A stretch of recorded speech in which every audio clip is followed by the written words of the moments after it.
Yo, what is up boys? So today's video is going to be a complete controller settings guide. Make sure you watch the video all the way through because I'm going to be going over every single setting from start to finish. I'm also going to be letting you guys know which settings you should and shouldn't use and why that's the case. So let's waste no more time and get right into the video. Alright boys, to start off we're going to be covering the video settings. First of all, we're going to be going over colorblind settings, and these are all personal preference. Personally myself, I don't have any colorblind mode on, but like I said, that's all up to you, so mess around with this and find what you think is the best. Alright, next up is 3D resolution, and this one's actually a little important. So instead of keeping it at 100, you're going to want to lower it down to 90 because this will actually increase your FPS a little bit. Basically what 3D resolution does is it determines how many pixels will be shown on your screen. So if it's at 90%, only 90% of the pixels will be shown instead of 100. So since your game doesn't have to render all the pixels, you will get better frames. Alright, next up is view distance, and this is actually the only setting that you're going to want to keep on Epic, and here's why. Since the release of Chapter 3, there's been this really weird bug with trees. So if you don't have your view distance on Epic, for some reason trees won't show for you. They'll literally just be invisible. So to combat this, make sure you put your view distance on Epic so those trees will be seen. Also, this does help you see opponents from farther away, and there's also a few more benefits to it. And then for your textures, you're going to want to keep these on low just so you get better FPS, of course. And then there's two new settings that Fortnite just released in Chapter 3 Season 2. This one's called Auto Download High Resolution Textures, and this one's called High Resolution Texture Reminders. So you're going to actually want to turn both of these off to increase your FPS. If you leave Auto Download High Resolution Textures on, Fortnite will automatically download high resolution textures, and this will drastically hurt your FPS. Especially in Chapter 3 Season 2, our FPS is already hurting enough, so make sure you have this off. Also, you're going to want VSync off because turning this off will help your FPS, just like it says up here. And this one here, show FPS, is actually personal preference. So for me, I actually like to see how many frames I'm running, so that's why I keep it on. And then of course, boys, you're going to want your rendering mode on performance mode, and that's pretty obvious. Playing on performance mode will give you much better input delay and frames compared to DX12 and DX11, so definitely make sure that you're playing on performance mode. Alright boys, that's it for the video settings, so now we're going to head right on over to the game settings. This is actually where it starts to get a little interesting. Okay, to start off, toggle sprint, you're actually going to want this on. The reason you want this on is because if you have to press down on a button to sprint, you're wasting that bind. And in Fortnite, you never really just want to walk, you're always going to be sprinting, so definitely make sure you have this on so you can just press forward and automatically sprint. Next one is auto open doors, and you're also going to want this on, and here's why. Have you guys ever been in a build fight and you accidentally edit a door and it messes you up? Well, that's where this setting comes in clutch, because if you have it on, you'll just automatically walk through the door instead of having to open it. This setting here is absolutely a game changer, so make sure you have it on. The next setting up is Mantle Activation, and when this setting first got released, I actually thought hold forward was better,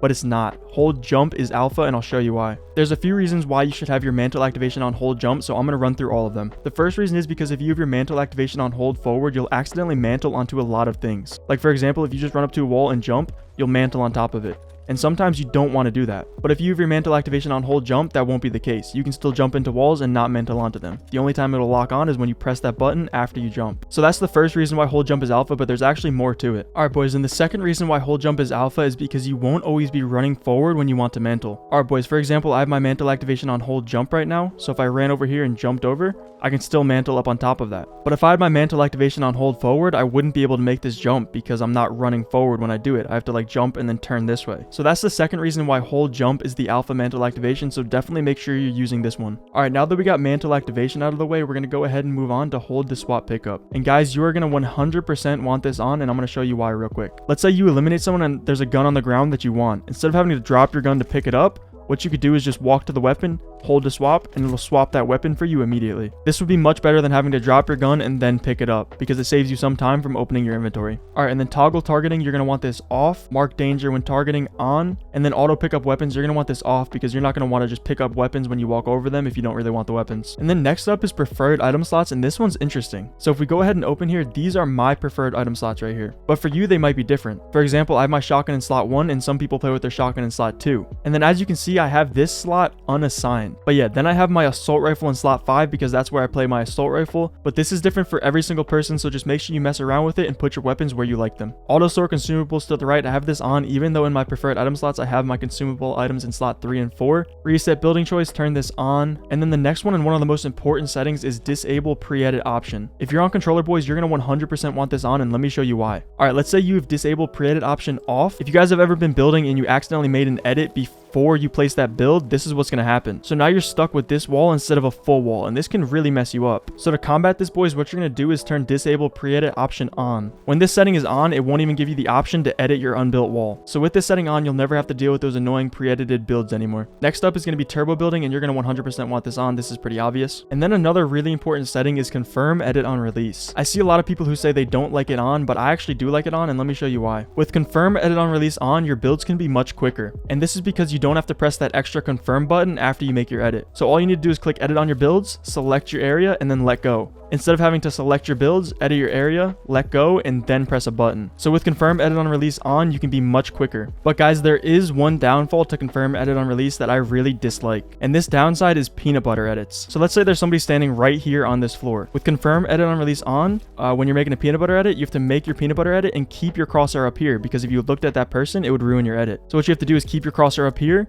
let go, and then shoot them. But that's not the case for when confirm edit on release is not on. So if you've confirmed edit on release off and you're going to make a peanut butter edit, you can actually make that edit, look at your opponent, then confirm, jump, and shoot them. So with confirm edit on release off, peanut butter edits are definitely much more consistent, but I feel like the fast editing part of confirm edit on release on outweighs this little thing with confirm edit on release off. So you have to use this information here to decide whether or not you want to use confirm edit on release on or confirm edit on release off. It really comes down to personal preference. All right, next up is contextual tips. I actually just had these on, but I just turned them off now. So this is personal preference whether or not you want them on. Invert view, you can have this off. Invert airborne controls on. Turbo delete in creative mode on. NVIDIA highlights, I like to keep these on because I do have an NVIDIA device. Peripheral lighting, you're going to want to turn this off. Tap to search / interact, you're going to 100% want this on, because what it does is it makes you only have to tap your button instead of holding it. This really comes in clutch when opening ammo crates or opening chests or anything. It just really speeds up the process a little bit. And you're going to want to have report performance stats disabled, because when it's enabled, it does give you a little input delay. And then record replays, if you want to have the best input delay, you're going to want to turn this off. But I like to play competitive Fortnite, and me and my duo occasionally VOD review our games, so I do leave this on just so I can watch back our games. Record large team replays, you can definitely have this off. You don't need this. And then also record creative mode replays, you can have this off if you want the best input delay, but I do have this on because I need this on to make my YouTube thumbnails. So I need to be able to go back into the creative game and find a picture so I can use it in my YouTube thumbnail. So yeah, but if you're not making YouTube videos and making thumbnails, you can just have this off for better input delay. Recording in progress indicator, also turn this off to optimize your input delay. Alright boys, that's everything for the game settings. So now we're going to go ahead and move on to the game UI settings. To start off, I like to keep my HUD scale around 60 to 65 just so it's small and it doesn't get in your way. And then I have everything in here on besides latency debug stats and net debug stats. A lot of people do leave net debug stats on because it shows you your ping, but personally I don't really care about that, so I just leave it off. Also, make sure you scroll all the way down to the bottom and you turn off creative runtime performance stats. This setting does give you a little input delay if you have it on, so make sure you turn that off. And after game UI settings, we have the gyro settings, and I actually don't use these. If you guys didn't know, I have an Xbox controller and gyro settings are not enabled for Xbox controllers yet. The only way that you can use gyro aiming is if you use a PS5 controller or a PS4 controller. So definitely don't copy these settings that I have up on the screen, because these are just the settings that it comes with. If you do want to use gyro settings, make sure you mess around with this for yourself. But to be honest, gyro setting isn't really that good, so I wouldn't even recommend it. And next up, we have controller options, and this is where it gets really interesting. So to start off, you're going to want controller auto run on and build immediately on, and that's pretty obvious. You're going to want to build immediately instead of having to wait. And I actually have my slide hold time all the way down, and I'll just quickly show you why. Personally, for me, if I'm running, I want to be able to slide immediately just by tapping my button. I don't want to have to hold it down. A lot of people say it messes them up when they go to crouch, but if I crouch, I'll stop and then crouch. So for me, it doesn't really mess me up because I'm never going to really crouch right after running. I can just stop and then crouch, you know what I mean? So personally, I do like how instant it feels when the slide hold time is all the way down, but a lot of people don't, so mess around with that for yourself. And next up, make sure you guys do have vibration turned off, because if it's on, it will give you input delay. So turn that off, and then build mode sensitivity multiplier, edit mode sensitivity multiplier. I used to have my build mode at 2.3 and my edit mode at 2.4, but in a recent video, I tried out pro players controller settings, and it actually made me change my settings myself. So I changed my build mode from a 2.3 down to a 1.8, and my horizontal and vertical were both actually 40, and I raised them to a 47. To me, these settings just feel so much better and so much smoother, so these are my settings, so definitely try them out for yourself. And then you're going to want to have your turning horizontal boost and turning vertical boost on 0, because if you have these on, it will mess you up. Having your horizontal and vertical boost off will give you your raw stick input, so you won't mess up at all. And then your turning boost ramp time, you can have this on anything, it doesn't really matter, because the only thing that this affects is your boost, and we have our boost at 0, so you can put this on anything. I just keep it at 20 just because. And then right here, guys, you need to really pay attention, because this is so important. If you play linear like me, you're going to want to put your horizontal and vertical boost on for your aim down sight speed. And this is because what it does is it basically makes your aim exponential. And having exponential aim is so much more alpha than linear aim, but linear building is much more alpha than exponential building. So to get the best of both worlds, we made our building linear, and then we made our aim exponential by turning these boosts on. So I like to run a 7-7 and then a 3-3, but test it out for yourself. I would recommend definitely staying in between a 6 and a 10 here, and then a 3 and a 5 here. So yeah, test that out and see what feels comfortable for you. And then your ADS ADS, turning, boost, ramp time, you're actually going to need to keep this at a 0.2 here. Just trust me on this one. This will make your aim feel so good. Because in our ADS sensitivity, we do have our boost on. You're going to want to make sure that this is at a 0.2 because it will affect your aim. And then look dampening time, you're going to want this at a 0. And then personally, I play linear. And then your aim assist strength, you guys better have this at 100. I do see a lot of people saying you should have your aim assist strength at 90 because it makes it feel better. But no, boys, that is just not true. Make sure this is at 100. And then next up, boys, is dead zone. And dead zone is actually different for every single controller. And I actually did make a video about this already. So if you want to check it out, I'll put it in the top right corner right now. And then I don't use a foot controller, so I have this off. So that's all your controller options. So now we're going to head and move over to binds. All right, to start off, guys, you're going to want to make sure that you have your controller configurations on custom right over here, and then your controller platform on generic. If you have your controller platform on Xbox One or PlayStation, it will give you input delay, so make sure it's on generic. And then to start off, you guys probably know there's this brand new thing called tactical sprint,